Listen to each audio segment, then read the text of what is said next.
भारत में इनके नेतृत्व पर फर्क पड़ेगा जब मेरे जैसा आदमी, मैं ओवैसी साहब की बहुत सारी बातों का हमेशा सपोर्ट करता था। अब मैं ओवैसी साहब पूछता हूं कि जरा वो पर्सनल लॉ बोर्ड के सदस्य इनका प्रचार करेंगे क्या? अग्निवीर योजना की तरह आप पाकिस्तान मिटाओ योजना चलाइए, 10,000 मुसलमान को आर्मी में भर्ती कर लीजिए, 10,000 को वहीं डाल दीजिए गेट पे, 1 लाख को कर लीजिए, 10 लाख जितनी आवश्यकता हो हम जवान भी आपको देंगे और उन्हीं को फ्रंट लाइन पर भेज दीजिए, हम निमट लेंगे। इससे ज्यादा हम क्या आपको बता सकते हैं? लेकिन ओवैसी साहब ने पूरा पाठ शुरू कर दिया, अखंड रामायण पाठ जैसे ना होता। उन्होंने कहा, क्या कहा? फिर पाकिस्तान मुर्दाबाद का नारा लगाया था। है भारत में इनके नेतृत्व पर फर्क पड़ेगा जब मेरे जैसा आदमी, मैं ओवैसी साहब की बहुत सारी बातों का हमेशा सपोर्ट करता था।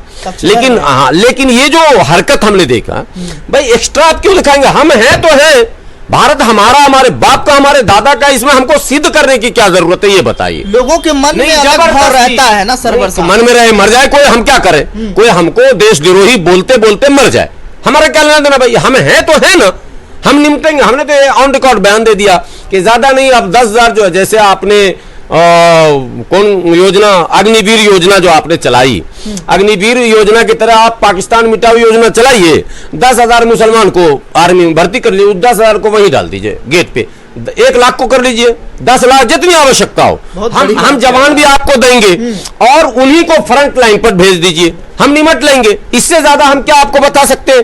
लेकिन ओवैसी साहब ने पूरा पाठ शुरू कर दिया, अखंड रामायण पाठ जैसे ना होता। उन्होंने कहा, क्या कहा? फिर पाकिस्तान मुर्दाबाद का नारा लगाया था। है रहेगा, छोड़िए ना, पाकिस्तान की औकाती क्या हम उस पर ज्यादा बहस करें? हमारा ये कहना है कि भारत के आंतरिक मामलों पर छोटे पॉलिटिशियन को बोलना, गुलाम सरवर तो भारत में मुसलमान खतरे में है, तो फिर सऊदी में जाके मुसलमान को आप क्लीन चिट मोदी जी को कैसे दे रहे? आपने कतर में, सऊदी में, अबू धाबी में, ओमान में, मस्कत में जो घूम घूम के मोदी जी की प्रशंसा की, अब बिहार में काबा किस मुंह से जाओगे गालिब? शर्म तुमको मगर नहीं आती? का आपने विदेश में जब मोदी जी की तारीफ कर दी तो फिर बिहार चुनाव में मोदी जी का विरोध कैसे करेंगे?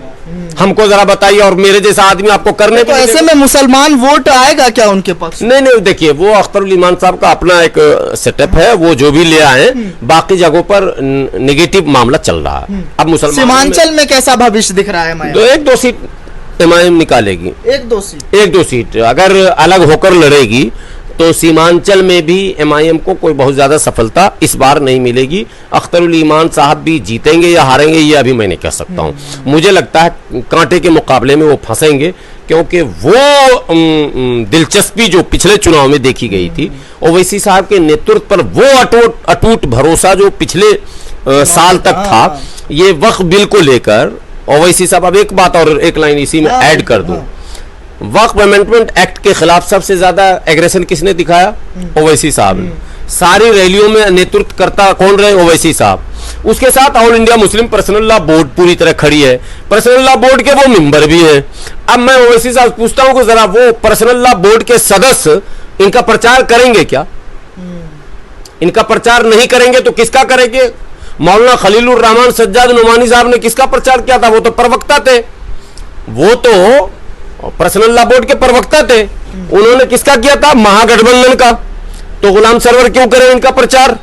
जिनके